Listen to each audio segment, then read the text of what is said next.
यीशु और सामरी स्त्री।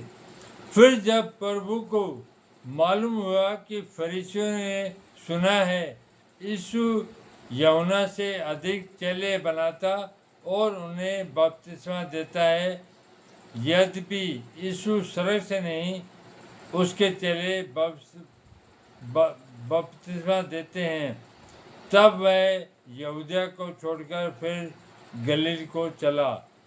और उसकी सामरिया से होकर जाना अवश्य था, इसलिए वह सुखार नामक सामरिया के एक नगर तक आया, तो उस भूमि के पास है जिसे याकूब ने अपने पुत्र यूसुफ को दिया था, और याकूब का कुआं भी वहीं था।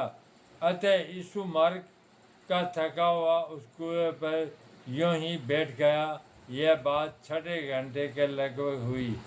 इतने में एक सामरी स्त्री जल भरने आई। यीशु ने उससे कहा, मुझे पानी पिला, क्योंकि उसके चेले तो नगर में भोजन मोल लेने को गए थे। उस सामरी स्त्री ने उससे कहा, तू यहूदी होकर मुझे सामरी स्त्री से पानी क्यों मांगता है?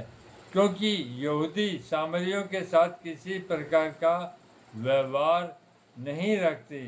यीशु ने उत्तर दिया, यदि तू परमेश्वर के वरदान को जानती और यह भी जानती कि वह कौन है जो तुझसे कहता है मुझे पानी पिला, तो तू उससे मांगती और वह तुझे जीवन का जल देता।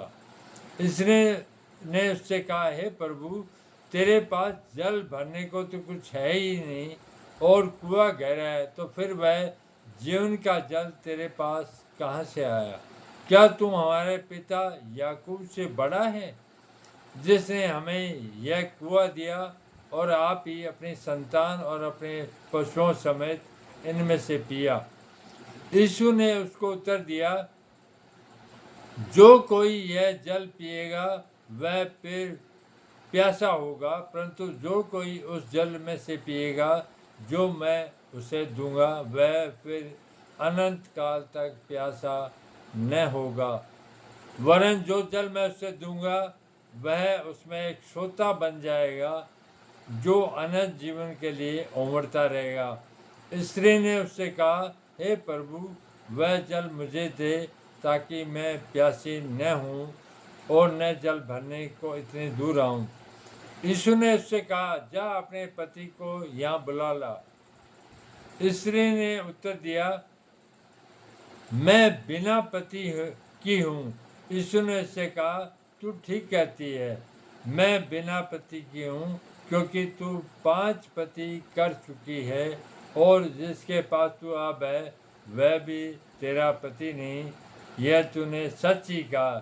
स्त्री ने उससे कहा, हे प्रभु, मुझे लगता है तू भविष्यवक्ता है। हमारे बाप दादों ने इसी पहाड़ पर आराधना की और तुम कहते हो वह जगह जहाँ आराधना करनी चाहिए यरूशलेम में है। यीशु ने उससे कहा, हे नारी, मेरी बात का विश्वास कर कि वह समय आता है कि तुम न तो इस पहाड़ पर पिता की आराधना करोगे न यरूशलेम में।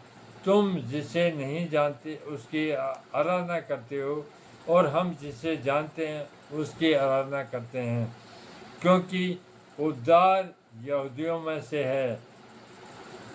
परंतु वह समय आता है, वरन अब भी है, जिसे सच्चे भगत पिता की आराधना आत्मा और सच्चाई से करेंगे, क्योंकि पिता अपने लिए ऐसे ही आराधकों को ढूंढता है।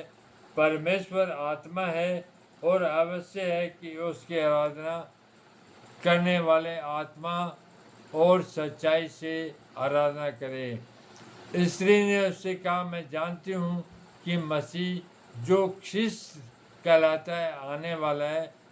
जब वह आएगा तो हमें सब बातें बता देगा। यीशु ने उससे कहा, मैं जो तुझसे बोल रहा हूँ वही हूँ।